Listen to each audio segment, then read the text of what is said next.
Halo semua, salam kenal. Nama saya Nur Fatona Sadek. Saya adalah dosen pengajar di Departemen Food Technology Bina Nusantara University. Selama 10 sesi ke depan, kita akan bersama-sama dalam short course Food Analysis. Kita akan berbicara seputar analisis pangan. Nah, sesi pertama ini kita akan memulai dari Introduction to Food Analysis. Jadi, kita akan berbicara mengenai kenapa sih kita perlu melakukan analisis pangan. Yang kedua adalah tentang tahapan-tahapan dalam melakukan analisa. Dan yang ketiga terkait tentang pemilihan metode. Nah, kalau kita berbicara, mengapa sih kita perlu melakukan analisis pangan? Tentu banyak sekali alasannya. Yang pertama adalah terkait dengan keamanan pangan. Dari melakukan analisis pangan tersebut, kita bisa tahu apakah pangan yang akan kita konsumsi ini layak atau tidak, bagaimana keamanannya. Nah, yang kedua adalah terkait untuk memenuhi standar regulasi yang sudah ditetapkan pemerintah. Karena untuk beberapa produk pangan tertentu sudah ditetapkan, misalnya dalam SNI, ya, jadi tidak boleh melebihi batasan berapa atau tidak boleh kurang dari berapa.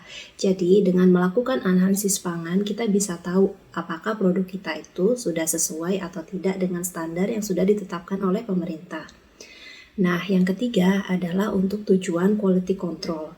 Bayangkan kalau teman-teman di sini adalah seorang praktisi yang bekerja di industri, kemudian kita membuat produk, kita perlu melakukan kontrol terhadap produk yang kita punya. Dan di situ kita perlu melakukan analisa. Dan yang terakhir, misalnya untuk pengembangan produk. Apabila kita ingin mengembangkan suatu produk, pasti kita perlu menganalisa bagaimana komposisinya, bagaimana aktivitas fungsionalnya, kurang lebih seperti itu. Nah, selanjutnya, apa saja sih tahapan-tahapan dalam melakukan analisa? Nah, tahapan pertama dan yang tidak kalah penting adalah persiapan sampel. Jadi, sampel yang kita punya harus mencerminkan populasi dan bagaimana keadaannya dalam kondisi nature-nya. Jadi, saat menerima sampel, penyimpanan sampel, perlakuan sampel, kita harus memperhatikan sifat asli dari sampel tersebut. Apabila misalnya sampel tersebut umumnya disimpan di kondisi yang dingin, maka kita jangan menyimpan sampel tersebut di kondisi yang panas supaya sifatnya tidak rusak. Nah, yang kedua adalah melakukan analisa, dan yang ketiga adalah kita bisa menghitung dan melakukan interpretasi dari hasil yang kita punya. Dari situ kita bisa tahu apakah hasil pengujian kita presisi dan akurat. Nah, apa sih bedanya presisi dan akurat itu? Jadi, kalau suatu pengujian dikatakan sebagai akurat apabila nilai yang dihasilkan mendekati nilai true value atau nilai yang sebenarnya. Jadi, kita harus punya standar di sini untuk tahu apakah hasil pengujian kita itu sudah sesuai atau tidak dengan nilai yang sebenarnya. Nah, kemudian kalau untuk presisi itu adalah menggambarkan seberapa dekat ulangan dari setiap sampel yang kita lakukan analisa, seperti itu. Nah, kemudian yang tidak kalah penting, yang terakhir adalah pemilihan metode analisa itu sendiri. Jadi, kita harus menentukan metode yang spesifik untuk spesifik komponen yang ada pada spesifik bahan pangan tertentu, seperti itu. Jadi yang pertama-tama kita harus tahu tujuan analisa itu seperti apa. Misalnya tujuan analisis kita itu adalah untuk membuat label misalnya. Jadi kita harus menggunakan metode-metode standar yang sudah ditetapkan. Kemudian kita juga harus tahu validitas dari metode tersebut. Nah, validitas itu apa? Jadi validitas itu adalah untuk mengetahui apakah metode yang kita gunakan itu sudah sesuai atau tidak peruntukannya. Jadi kalau misalnya kita punya suatu metode baru, ya, kita harus melakukan validitas. Ataupun misalnya kita melakukan modifikasi yang cukup signifikan, kita perlu melakukan validasi apakah hasilnya tetap sesuai atau tidak. Nah, yang ketiga, kita perlu memperhatikan karakteristik dari metode yang akan kita gunakan.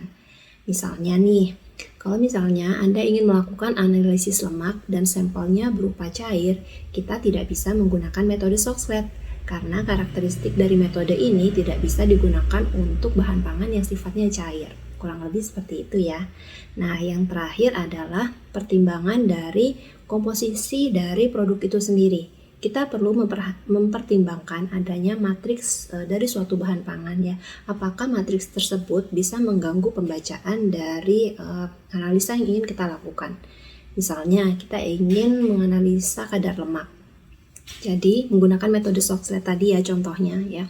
Jadi kadar air yang ada di dalam bahan pangan tadi harus kita hilangkan terlebih dahulu supaya tidak mengganggu pembacaan.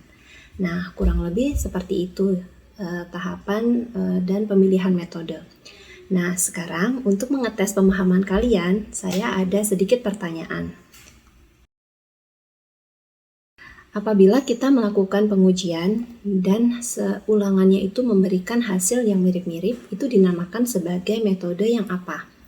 A. Akurat, B. Presisi, C. Valid.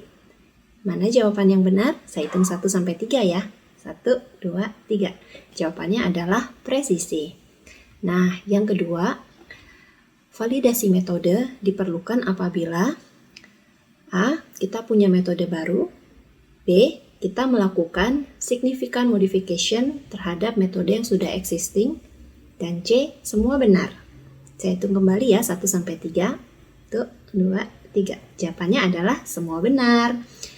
Bagaimana? Semoga materi ini bisa dipahami ya. Berikut adalah referensi yang saya gunakan. Terima kasih semuanya. Tetap belajar di rumah ya. Tetap semangat.